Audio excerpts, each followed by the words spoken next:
మనకు జన్మనిస్తుంది తల్లి.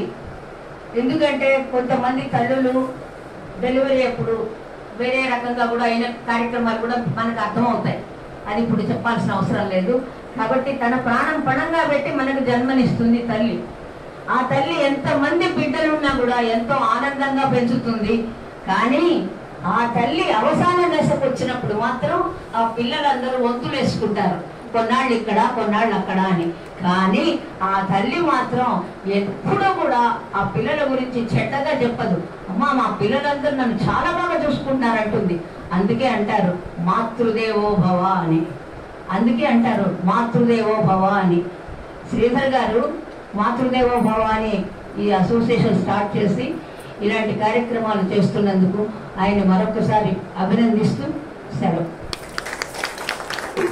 అమ్మను అమ్మనంచు హృదయమున పమ్మిన సత్య దీక్షతో సొమ్ములు గిమ్ములు వనక సొక్కి శరీరము వాడకుండా ఏ సమ్మెడ పోటులన్ వడక సద్గతి శ్రీహరి భక్తి తత్వరాజ్యమున రాజరాజుగ తుషార పటేరమరాల కీర్తి అయి కొమ్ముల కొమ్ము గిత్తలను కేలను బట్టి కులాల సౌరులు దుమ్ములు దూలి బూతుపది దుక్కిట దున్నుట చేజనించు ఏ చెమ్మట ధారలే కవన చిత్రణమంతుల సారధారలంచు అంబుని ముఖ్య సన్నిపుడు హంకృతి దూరుడు ఆర్ధ చిత్తుడవు బమ్మెర పోతరాజక విభాగవతంబు జగత్తిదార్థమై కమ్మిన కారు చీకటుల కాలమునందున మానవాదికి చెమ్మిన లేత వెన్నెల చీతమయూపు నిరేఖబోలే ఏ అమ్మను నమ్మి చేసే అనయమ్మునయమ్ము ప్రియమ్ము మీర ఆయమ్మను నమ్ముకుంటిని మహాజనులార గ్రహింపుడి సభన్.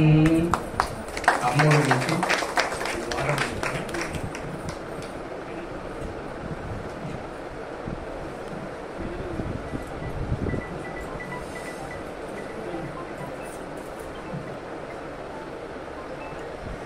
అమ్మ పాలు ద్రాగి ఆయమ్మ జగ మీద నిఖిల జీవకూటి నిదురబోవు అమ్మ లేకయున్న అన్నిలు లేనట్టే అమ్మ లేక సృష్టి ఆగిపోవు. అమ్మ లేననుకో సృష్టి ఆగిపోతుంది, ప్రపంచమే ఉండదు.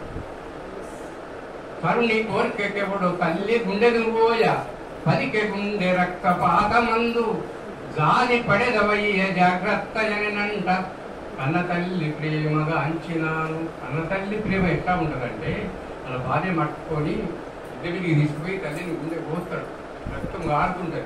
దిగుతున్నప్పుడు అంటుంది తల్లి జాగ్రత్త బిడ్డ, రక్తం జాలి పడి అంటుంది, కానీ నన్ను తీసుకొని సంతృప్తిగా అంటుంది.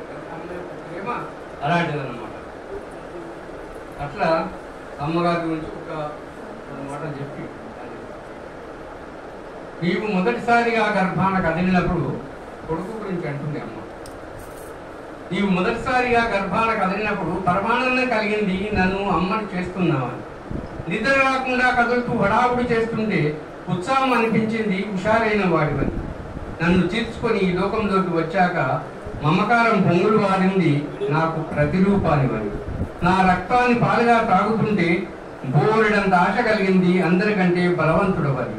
తప్పటడుగులేస్తూ ఇల్లంతా తిరుగుతుంటే తట్టుకోలేనంత ఆనందం కలిగింది, నీ కాళ్ళ మీద నీవు నిలబడగలవని. ఆ అడుగుల్లో నాకు దూరమైతే ఆశీర్వదించాలనిపించింది, గొప్పవాడివి కావాలని. జీవన ఒత్తిడిలో పడి నన్ను మరిచిపోతే కొండంత ధైర్యం వచ్చింది, నేను లేకున్నా బతకగలవని. నా ప్రాణం పోయేటప్పుడు కంట తడి పెట్టనందుకు తృప్తిగా ఉంది. ఇది ఒక అమ్మ యొక్క మనిషి అన్నమాట. నా ప్రాణం పోయేటప్పుడు కంట తడి పెట్టనందుకు తృప్తిగా ఉంది, నీకు తట్టుకునే శక్తి ఉందని. కానీ నేను పోయానని అందరూ ఏడుస్తుంటే ఇప్పుడే కొంచెం బాధగా ఉంది, నన్ను కాల్చేటప్పుడు నీ చెయ్యి కాలుతుందేమో అని. ధన్యవాదాలు. ఈ అవకాశం ఇచ్చినందుకు శ్రీధర్ గారికి, అందరి సభ్యులందరికీ కూడా నా హృదయపూర్వక నమస్కారాలు తెలియజేస్తాను. సార్ గారు ఏర్పడంగా సందేశం ఇచ్చారు. ఆహుతులైన మీ అందరికీ మరోమారు అంతర్జాతీయ మాతృ దినోత్సవ సందర్భ శుభాకాంక్షలు తెలియజేస్తున్నాను. ఇది పాశ్చాత్య సాంప్రదాయం. అంటే మనం నిత్యము మాతృదేవో భవ, పితృదేవో భవ ఆచార్య దేవోభవ నుంచి ఇప్పుడు ఎలా వెళ్ళిపోయామంటే సంవత్సరానికి ఒక మాతృదేవో అనుకోవడం, పితృదేవోభవ అనుకోవడం, ఆచార్య దేవోభవ అనుకోవడానికి ఆ సాంప్రదాయాన్ని దగ్గర అయిపోయాయి. పిల్లలు లేచిన తర్వాత తల్లిదండ్రులకు నమస్కరించి పాఠశాలకు వెళ్ళినప్పుడు ఆచార్యుని నమస్కరించి దినం ప్రారంభించేవాడు, అంటే విద్యార్థులుగా ఉన్నప్పుడు. కానీ ఆ స్థాయి నుండి ఇప్పుడు ఎలా వచ్చామంటే తల్లిదండ్రులను పేరు పెట్టి పిలిచే స్థితికి చేరుతున్నారు. అదొక గొప్ప సాంప్రదాయం అని అనుకుంటున్నారు. ఆచార్యులు కూడా పేరు పెట్టి పిలిచే సాంప్రదాయం నేను చూశాను. ఒక 20 సంవత్సరాల క్రితం నేను న్యూజిలాండ్కి వెళ్ళినప్పుడు అక్కడ చూశాను. మిస్టర్ పీటర్ అని ఒక పిల్లవాడు, 14 ఏళ్ళ పిల్లవాడు ఒక 40 సంవత్సరాల ఆచార్యుని మిస్టర్ పీటర్ అని పిలుస్తున్నాడు. అంటే ఆ సాంప్రదాయాలు వేరు, మన సాంప్రదాయం వేరు. కానీ ఒక ఆనవాయితీ చేసుకున్నాం, ఏదైతే కనీసం ఒక్కరోజైనా మనం తల్లిని గుర్తు తెచ్చుకోవాలని. కానీ నిత్యము తల్లిదండ్రులను పూజ చేసేవాడు మాత్రమే ఈ సమాజానికి కావాలి అనే తత్వాన్ని మళ్ళీ మనకు కలిగించాలి. తల్లి గొప్పదా తండ్రి గొప్పదా అంటే ఇది చాలా సందిగ్ధమైనటువంటి జవాబు ఇవ్వాల్సి వస్తుంది. సందిగ్ధమైన ప్రశ్న కూడా. ఎవరు గొప్పవారు ఎవరు తక్కువ వారు మాత్రం అనలేదు. కానీ ఎందుకు తల్లిని ముందు ఇచ్చారంటే మనం ఈ భారతీయ సంస్కృతిలో స్త్రీకి ప్రముఖమైన పాత్ర ఉన్నది. మనం అంతా కూడా స్త్రీమూర్తుల్ని ఎక్కువ కొలుస్తాం. ఎందుకు కొలుస్తామంటే స్త్రీ అంత ప్రముఖమైనటువంటి స్థితిలో ఈ భారతీయ సాంప్రదాయంలో ఉన్నది, ఈ భారతీయ సంస్కృతిలో. మరి అందుకే స్త్రీమూర్తిని ముందు కొలుస్తాం. కాబట్టి మాతృదేవోభవ అనుకున్నాం, తర్వాత పితృదేవోభవ అనుకున్నాం. కానీ తల్లిని ఎందుకంటే మొట్టమొదట గుర్తుపట్టేది తల్లిని మాత్రమే. ఏ బిడ్డ అయినా వేరే వాళ్ళు గుర్తుపట్టరు, తల్లిని ఒక్కదాన్ని గుర్తుపడతాడు. అంటే ఆమె పాలించింది గుర్తుపడతాడా, లేకపోతే ఆమెతో నిజంగా ఆ అనుభూతి చెందుతాడా మనకు తెలియదు, మనం ఊహించుకుంటున్నాం. కానీ వాస్తవం చెప్పాలి అంటే తల్లిని తప్పించి బిడ్డ ఎవరిని గుర్తుపట్టాడు. తర్వాత తల్లి చెప్తుంది మీ నాన్న అని, ఆమె చెప్తానే తెలుస్తుంది నేను నాన్న అని, లేకపోతే తెలియదు. అంత ప్రముఖమైన పాత్ర పోషిస్తున్నది తల్లి. అంతేకాదు అతని ఎదుగుదలలో తల్లికి చాలా ప్రముఖమైన పాత్ర ఉన్నది. ఇప్పుడు మన దురదృష్టం ఏంటంటే సమాజంలో పిల్లలు ఎలా ఎదుగుతున్నారని చూసుకునే తల్లిదండ్రులు తక్కువైపోతున్న స్థితికి చేరుకున్నాం. అంటే వాళ్ళ జీవితంలో చాలా, నేను ఒక్క క్షణం మా బిడ్డలతో కలిపేటువంటి సమయం కూడా లేదని చెప్పుకొని తిరిగేవాళ్ళు చాలా మంది ఉన్నారు. అందుకే ఇన్ని సమస్యలు ఈ సమాజంలో. తల్లి తండ్రి ఒక చక్కటి మార్గాన్ని ఏర్పరచగలిగితే పిల్లలు ముందుకు పోవడానికి అవకాశం ఉంటుంది. కానీ దుస్థితి గురించి మనం మాట్లాడుకుంటూ పోతే అనంతమైనటువంటి విషయం అది. దానికి ఎవరు కారకులు, ఎందుకు జరిగింది, దీనికంతా మనం జవాబు చెప్పుకోలేని పరిస్థితి. రకరకాల జవాబులు వస్తాయి, కానీ దాని గురించి చర్చించాల్సిన అవసరం లేదు. కానీ ఏదైతే ఏమిటి, శ్రీధర్ మన అందరినీ కలిపి ఈనాడు ఒక్కసారైనా మీరు అందరూ, అంటే మనం అందరం కలిసి తల్లిని తలుచుకుందాం. శ్రీధర్ మాట్లాడినప్పుడు మాతృదేవో భవ అంటాడు. అంటే నమస్కారం బదులు మాతృదేవో భవ అని మొదలు పెడతాడు. మళ్ళీ ఎదుటి వారికి అర్థం కాదని నమస్కారం అండి అంటాడు. అంటే ఎందుకంటే ఆయన తల్లితో అనుబంధం ఉంది. నాకు తెలుసు, లక్ష్మీదేవి గారితో నాకు ఎన్నో ఏళ్ళ అనుబంధం. కాబట్టి నాకు తెలుసు, వారి కుటుంబం వారికి తెలుసు. అందుకే ఇప్పటికి కూడా ఈ సంస్థ పేరున ఎన్నో కార్యక్రమాలు చేపడుతుంటారు. అంటే తల్లి యొక్క గొప్పదనాన్ని ఎవరు గుర్తిస్తారు? ఇప్పుడే మా కుద్దూస్ భాష చెప్పారు, వారు కూడా రాజకీయ నాయకులే. కుద్దూస్ భాష చెప్పారు. అంటే తల్లి చాలా ముఖ్యమని, చాలా ముఖ్యమని. కానీ తల్లిని తలుచుకునేటువంటి వాళ్ళు మనం వారిని గౌరవించుకోవాలి. వారిని కనీసం మనం వారిని సన్మానించుకోగలిగితే మనం సన్మానించుకున్నట్లుగా భావించి ఈ కార్యక్రమం చేపట్టాడు అని నేను భావిస్తున్నాను. దానికి మన శ్రీధర్ని అభినందిస్తూ ఒక్కటి మాత్రం వాస్తవం, కుద్దూస్ పాషా అన్నారు, ఎవరు తల్లిని గౌరవించరో భార్యను కూడా గౌరవించలేదు. అందుకే ఆనవాయితీ అయిపోతుంది. తల్లిని గౌరవించలేని వాడు భార్యని ఎలా గౌరవిస్తాడు? గౌరవించలేడు. అదేవిధంగా తనతో పుట్టిన తోబుట్టువులు గౌరవించలేని వాడు భార్యను కూడా గౌరవించలేడు. ఇప్పుడు కొన్ని విషయాలు చూస్తుంటే నాకు ఎంతో బాధ వేస్తుంది. ఒక మంచి కుటుంబంలో పుట్టి పిల్లలిద్దరికి అభిప్రాయ భేదాలు ఉన్నాయని ఆ కుటుంబం పరువు నాశనం చేసే స్థితికి వచ్చేసింది. ఇది సత్సాంప్రదాయం కాదు.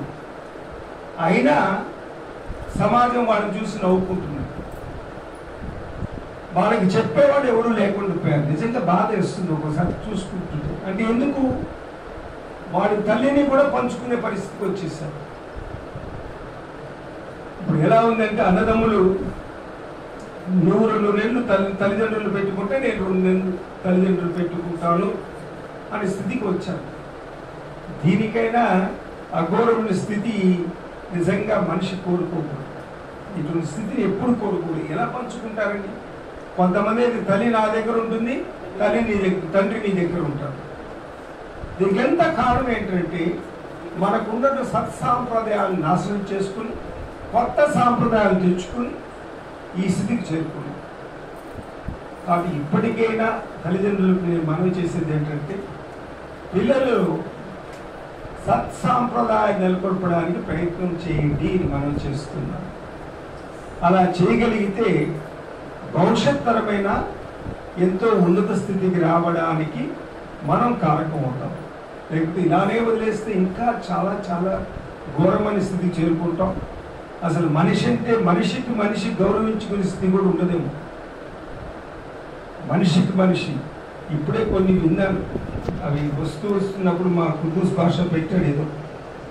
అంటే ఈనాడు ఒక గొప్ప స్థితిలో ఉన్నటువంటి వాడికి కూడా గౌరవం లేకుండా చేసేస్తున్నాం. ఒరే తరే అని పిలిచే స్థితికి చేరుకున్నాం. ఒరే తరే అని మన దగ్గర పనిచేస్తున్న వాళ్ళు కూడా మనం పిలవలేనటువంటి వాళ్ళు ఇప్పుడు ప్రస్తుత సమాజంలో అలా ఉన్నది. కానీ రాజకీయాలు ఎలా వెళ్ళిపోయింది? వాళ్ళు ఇప్పుడు అన్నారు రాజకీయాల్లో అబద్ధాలు నేర్చుకోవాలని. వద్దండి, నేను మాత్రం శ్రీధర్ చెప్పి ఇలాంటి రాజకీయాలు వద్దు బాబు. డబ్బు సంపాదన వద్దు, డబ్బు ఖర్చు పెట్టడం వద్దు, లేని సమస్యలు తెచ్చుకోవాల్సిన అవసరం లేదు. వద్దు.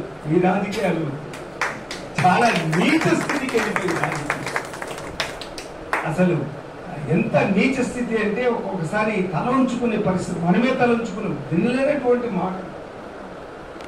అసలు ఎప్పుడు కూడా ఇటువంటి దుస్థితి చేరుకుంటా నేను ఊహించలేదు. నా చిన్నప్పుడు కూడా నేను రాజకీయాలతో పాటు పెరిగిన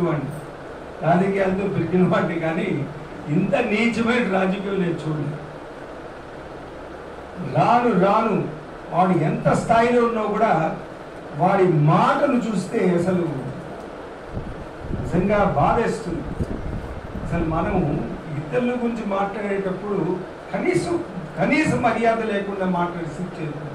కానీ వద్దు బాబు, ఇలాంటి రాజకీయాలు వద్దు, ఇలాంటి డబ్బు వద్దు. పాపకు డబ్బు మనతో తెలియదు, అది ఎప్పుడు ఉండదు. నేను చిన్నప్పటి నుంచి చూస్తున్నాను.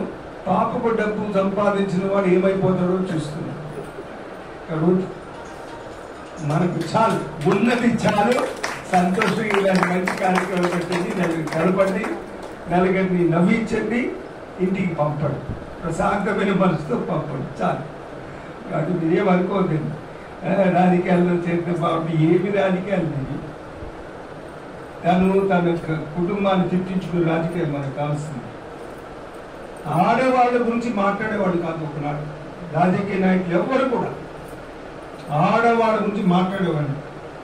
అంత గొప్ప ఫ్యాక్షన్ అంటే నలుపుకునేవాడు, కానీ ఇప్పుడు ఆడవాళ్ళు జోలికి పోయేవాడు కాదు. ఫ్యాక్షనిస్ట్ వాళ్ళు నలుపుకునేవాళ్ళు, కానీ ఎప్పుడు ఆడవాళ్ళ చేతుల్లో ముట్టుకునేవాళ్ళు కాదు. అట్లా ఉండే ఫ్యాక్షన్ నేను చూశాను. పిల్లల్ని మాత్రం మగ పిల్లల్ని చంపేసేవాడు, కానీ ఆడపిల్లలు ముట్టుకునేవాడు. అలాంటి ఫ్యాక్షన్ చూసాం. కానీ ఇప్పుడు ఆడ లేదు, మగ లేదు, పిల్లవాడు లేదు, ఏమీ లేదు. ప్రతి ఒక్కరి తిట్టడమే. అట్లాంటి మన కుటుంబాన్ని మనం ఎందుకు ఆ స్థితికి తీసుకురావాలా? ఎవడో దారిని పోయేవాడు మనవల్ని మన భార్య పిల్లలు తిడితే ఎలా భరించేది చెప్పండి? వద్దు, మీ రాజకీయాలు వద్దు, సంతోషంగా ఉండండి, సంతోషంగా ఉండండి. అది మంచి ఆయన తల్లి గురించి ఒక మంచి అంటే పద్య రూపంలోనూ గద్య రూపంలోనూ చెప్పారు. అలాంటివి వినండి. సత్సంగం అని పెట్టారు. ఆ సత్సంగంలో ఇది బాగా విని సంతోషంగా ఇంటికి వెళ్ళాలి.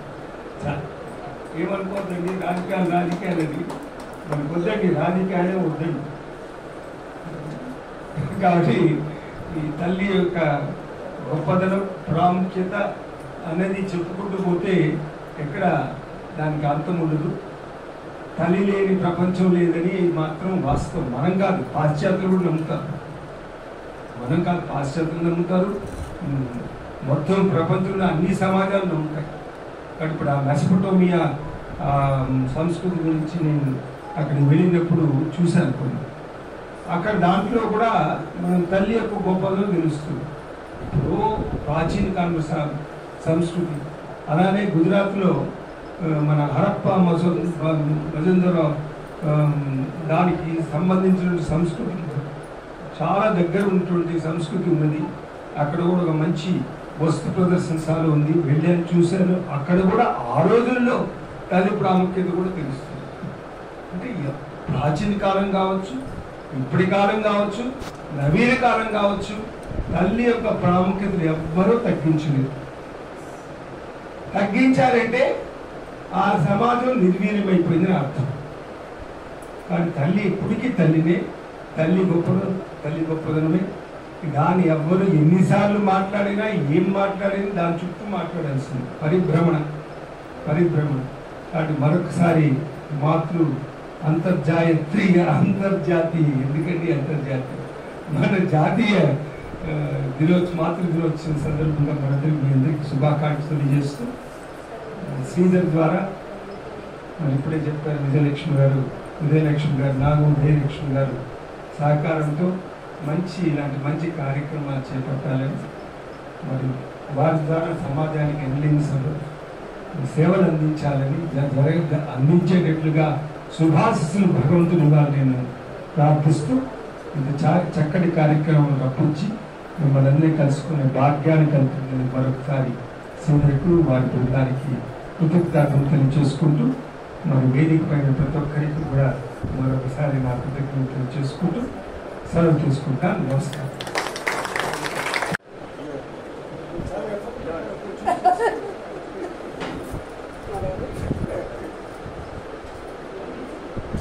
దేవసేన మేడం గారు నెక్స్ట్. మేడం నెక్స్ట్ ధన్యవాదాలు. నాది ఒక సత్సంగ 4 నిమిషాల తర్వాత గంగారాం సార్ తర్వాత అన్నదాల గారు.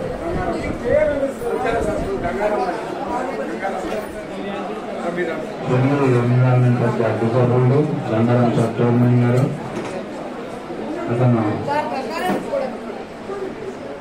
గంగారాం సార్ గారికి హెడ్ చైర్మన్ ఎన్విరాన్మెంట్ అడ్వకేట్లు,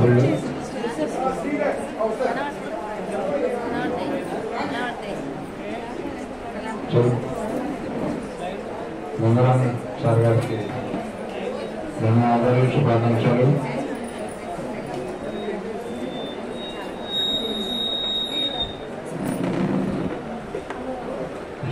అనురాధ గారికి బెస్ట్ ఆర్గ్యుమెంట్.